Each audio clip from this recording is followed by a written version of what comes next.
Hello? Hello, I'm Dr. Angelo Landracina, aka DermAngelo, board-certified dermatologist, skincare enthusiast, and someone who sounds like a Kardashian. Today, we're coming in hot with our second installment of DermHotline. I put out a call for questions on my Instagram. Nothing is off limits, so we're gonna talk some skincare, some personal stuff, and we're gonna do a little skincare routine while we do that. Oh, and speaking of Instagram, if you're not following me on all social media, you should be at DermAngelo, obviously. Okay, so today's skincare routine is going to be composed of products that I am trying to empty. I get a lot of products to test. Brands send me a lot of stuff in PR, and I have but one face, so a lot of it gets given away. There are some products that I will open, test for a little bit, and then pass on to a friend or a family member that's not opposed to using a product that's already been tested. However, there are certain things that I need to test for a longer period of time or that I just like and want to keep for myself, but inevitably it's a little bit of work to get through them. So this is just a cross section of stuff that I've been using pretty consistently. First up, I'm gonna go cleanse off camera with the Bioma Creamy Jelly Cleanser. I've talked about this on my channel before. This is a brand with like a emphasis on sustainability and skin barrier support. I like that. I just think it's like an overall nice, gentle, foamy cleanser that doesn't strip the skin, so I'll go do that. Okay, and I'm back. Skin is nicely cleansed, and we have our first question. Basically, why is it that some products pill up and others sort of sink into the skin? Now, the vast majority of leave-on skincare products that you're going to use should sink into the skin or should be absorbed. You will probably find, however, that there are some products or product combinations that may pill up on your skin. And if you don't know what I mean by this, it's kind of that roll-off that you get, the little residue of the product balling up. Now, there are a few reasons why this can happen. One, something in the product is falling out of solution, meaning that it's creating small aggregates on the skin. This can happen either when you're like piling on too much product, or sometimes if products just don't play nice with each other. One product type that this tends to come up with is anything with silicones in it. Now, I know silicones have kind of a bad reputation in some circles, but they're fine. They're actually a really good ingredient. But one of the drawbacks of them is that they can pill up. The next product, I'm using a facial mist. I gotta be honest, I'm pretty lazy, so it's hard for me to remember hydrating toners as a step. So I like the spray format. It just makes it a little bit quicker and easier. Today I have La Roche-Posay's Cicaplast B5 spray. I talked about this product in my video where I reviewed the entire Cicaplast line from La Roche-Posay. So if you haven't watched that, I'll put it in the card. This is a nice soothing spray, and I just have to do one of the, oh my God, I just got myself in the eye. Do one of those and I'm done. Okay, next question. Are you still growing out your mullet? No. I'm trying to grow my hair a little bit longer, so I just had to like reset it so that it didn't look like a kind of grown out mullet, which would look a little bit weird. Bonus question here. Somebody asked if I'm excited for the next season of Emily in Paris. I don't know if excited is the word that I would use. Like, there's like a lot of like trash TV shows that I really enjoy watching that are just like time fillers, or like they're entertaining, but it's not something that I like need in my life. And I think Emily in Paris is one of those. But other TV in that vein that I've been enjoying recently is Selling the OC, and then this other Darren Star show, I think it was called Uncoupled, with Neil Patrick Harris. It's all this stuff that's not really like profound and that I don't like necessarily look forward to watching, but it's a great watch when I want to do something mindless, which is a lot of the time nowadays. Our next product, I'm going to use a hydrating serum. So we're going to use Vichy's Mineral 89. Almost done with this bottle.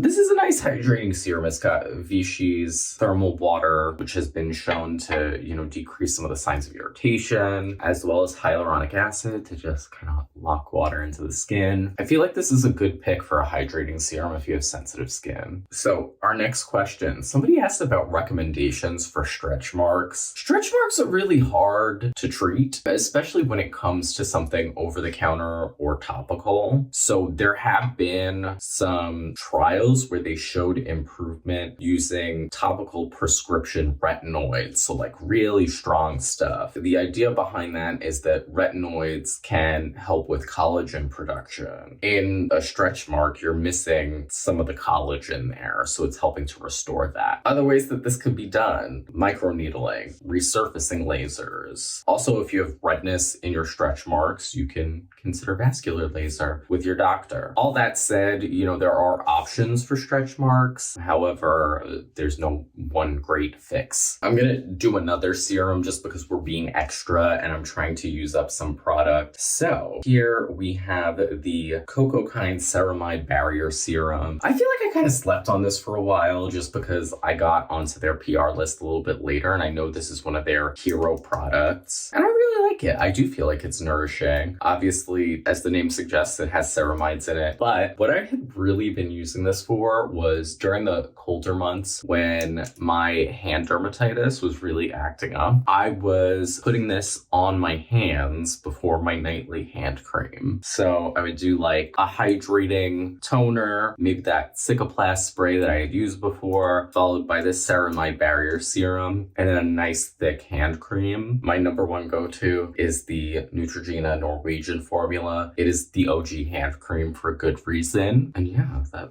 was saving my hands all winter. Our next question, somebody asked if I like to cook. Why, yes, I do. Part of my Italian-American upbringing was growing up around my grandmother, who was from Italy. I always say she was like my third parent. She was always there to watch me, and she was a great cook. So I picked up a lot of stuff from her. One of my favorite things to do, which is kind of a crowd pleaser, is homemade pizza. I know, it's kind of stereotypical, but people love it. Okay, next up, I'm gonna moisturize. Here we have the Filorga Time Filler 5XP. I got this in France this year. I talked about it in my French pharmacy haul video, which is actually a really interesting video if you're, thinking about French skincare, if you want to go to France and shop. So I'll put that in the card for you. I don't know how I felt about this. You expect a lot of anti-aging creams to be thick because usually they're made for more mature skin. And I feel like that's how this is marketed. However, it is really a gel cream. It's pretty light. The fragrance, while it smells good, is a little bit much even for me, a person who really likes fragrance in skincare. So I don't know how I feel about this. This maybe wasn't one of my favorite products that I picked up in France. It's also pretty expensive for what it is. So I don't know, maybe I should use it more consistently and give you a real review. So our next question, somebody asked me, tell us about Everbody. Oh, my new employer. So Everbody is, I really think, a really groundbreaking company. They're trying to democratize cosmetic dermatology. They have locations throughout New York, and now they're expanding to other areas. And I'm working with them in their Williamsburg location. So if you're in the New York City area, you can book with me for injectables, botulinum toxin, aka neuromodulator, for hyperdynamic lines, filler, Kybella for the double chin. And they also offer a lot of other great services. So far, I've really enjoyed my time there. Thanks for asking.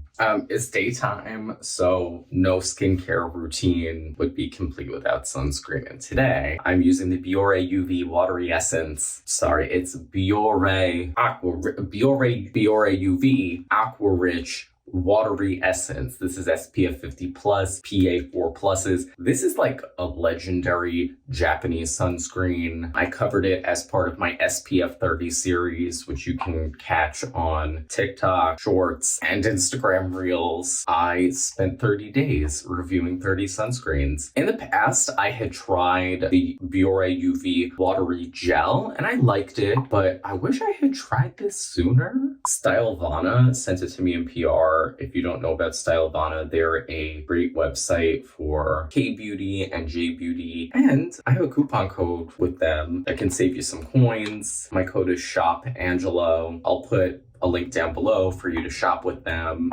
Obviously, I do earn affiliate revenue if you use that code or if you use any of my links, and I appreciate you shopping with me. In line with our last question, somebody asked about improving the appearance of the lip area, specifically anti-aging without looking like a fish. Obviously, the approach to each person's face is going to be different depending on what we're seeing. So what are some things that we tend to see in this area? Volume loss within the lips, but also volume loss around the lips. We do see fine lines, what some people call smoker's lines, which are these radial lines that come up around the lips. We do tend to see them more in women than men, and it's thought that facial hair actually acts as a sort of scaffold that keeps the skin from producing those lines. So what are some things that could be done for those fine lines around the mouth? Neuromodulator, aka botulinum toxin, can be helpful because those lines come from movement, and if you decrease the movement in that area, those lines will decrease. Specifically, we're targeting a muscle called orbicularis oris, which is the circular muscle that runs around the mouth. Another way that this can be treated is with filler. I think what this question was getting at is not really plumping the lips that much, which you can use filler to plump the lips, but you can also use filler to target specific fine lines around the mouth. And another thing that can be done here is resurfacing lasers. So yeah, a lot of options for the mouth area. I know it's something that a lot of people are self-conscious about, and a lot of people don't want to look botched. Obviously, having a cosmetic provider that's going to be able to look at your specific needs and come up with a plan that's personalized to you is the most important part of it. Okay, a really